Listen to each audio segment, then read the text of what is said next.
Bienvenidos de nuevo a NotiOne. Soy su presentador, Mateo Jiménez. Hoy hablaremos de la crónica informativa. Después de este programa, usted sabrá cómo distinguirla, qué es, sus características, el papel del autor y más. Pasamos contigo, Francisco. Cuéntanos, ¿qué es la crónica? Científicamente, la crónica es una interpretación personal e informativa de un acontecimiento determinado, narrado por un cronista testigo.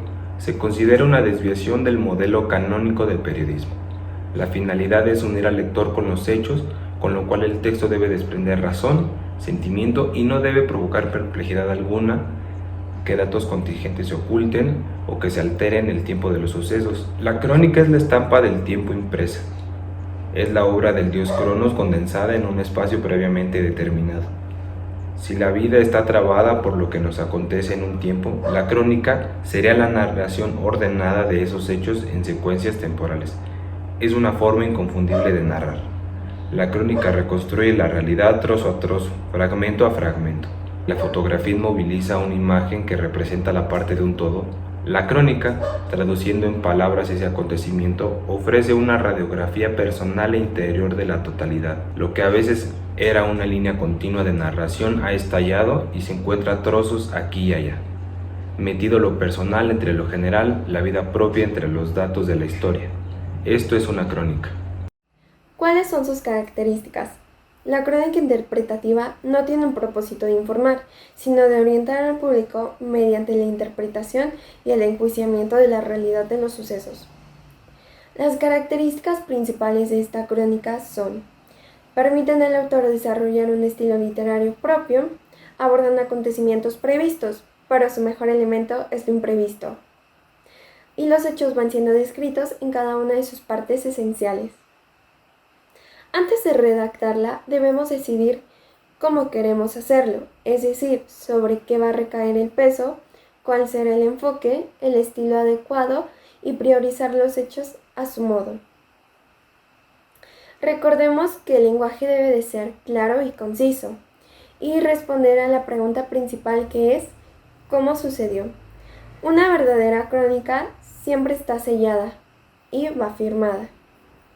No olvidemos que la crónica interpretativa busca reforzar el contenido informativo. Yo soy Antonio González y voy a hablarles acerca de la importancia del autor en la crónica. Lo que pasa en este tipo de textos es que el autor prioriza los hechos a su manera. Él decide la estructura y los elementos que la van a conformar, ya que tiene total libertad creativa. Pero aún así, la visión del periodista no puede alterar o distorsionar lo ocurrido, no puede agregar o quitar elementos, porque va enfocado a un público masivo. Debe ser conciso y transparente en lo que está brindando. Ya que estamos hablando de la importancia del autor, la firma es otra parte fundamental, ya que eso es lo que distinguirá cada crónica. Tiene que verse plasmada la personalidad del autor. Dicho esto, puedes tener dos crónicas del mismo suceso y aún así tendrás dos interpretaciones totalmente distintas. Hola, ¿qué tal? Yo les voy a contar un poco más sobre la crónica. Y bueno, la crónica tiene como objetivo narrar un suceso de interés general de acuerdo a cómo sucedió en un espacio y en un tiempo. Este puede ser narrado de manera no lineal y su función es la de servir como fuente de consulta para los historiadores, dejar constancia de un suceso acontecido, relatar cómo sucedieron las cosas y dar una interpretación calificativa de las mismas. Las crónicas pueden tener un propósito en general, que es contar diferentes hechos cronológicamente o uno en particular que está asociado a un personaje en específico. La historia fue tomando forma de crónica de muy variada temática. Las hay que relatan el nacimiento de un príncipe, el matrimonio real entre miembros de distintas monarquías, o las defunciones de las familias más sobresalientes. Por lo cual, se deduce fácilmente que el gran desarrollo de la crónica como fuente del conocimiento histórico se produjo entre los siglos IX y XIV, siendo los monjes los encargados de su cultivo. Una cosa es la utilización de la crónica como primera forma de contar la historia y otra muy distinta el servilismo al que fue sometida, puesto que no es sorpresa el afirmar que la crónica también fue manejada como relato propagandístico puesto al servicio de una causa. Tener cronista y que la crónica defienda con vehemencia una causa, familia noble o doctrina eclesiástica era un hecho común en toda la Europa medieval. De todas formas, Conviene no olvidar que en la Baja Edad Media e inicios del Renacimiento existían otros modos de difusión de los acontecimientos. Todavía pervivían las formas orales de comunicación. Los escritos poéticos como los romances o la novela pastoril. Pero como el género apropiado para la transmisión de los hechos históricos no es ni el romance ni la transmisión oral, los historiadores y cronistas decidieron pasar el contenido histórico de estas formas de comunicación al género idóneo, es decir, a la crónica. Rastreando en la génesis de la crónica, no debe perderse de vista el desarrollo y evolución de la vida urbana, como en algunas ciudades, principalmente las costeras.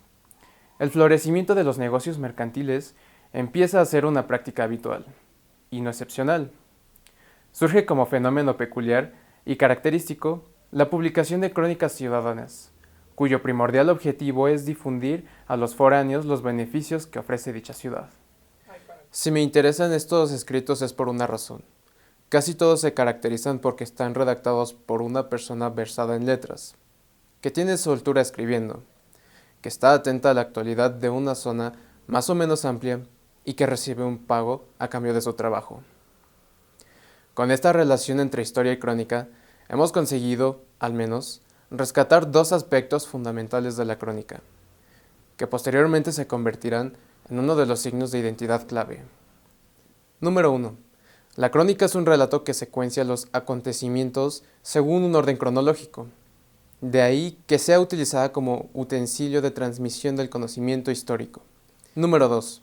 Destacamos la importancia que para tal fin adquiere el autor del texto, testigo privilegiado de los hechos que, con independencia de los fines ideológicos que defienda, es el encargado de estructurar los sucesos según dictamina su creatividad, siempre y cuando obedezca a una serie de características impuesta por la historiografía.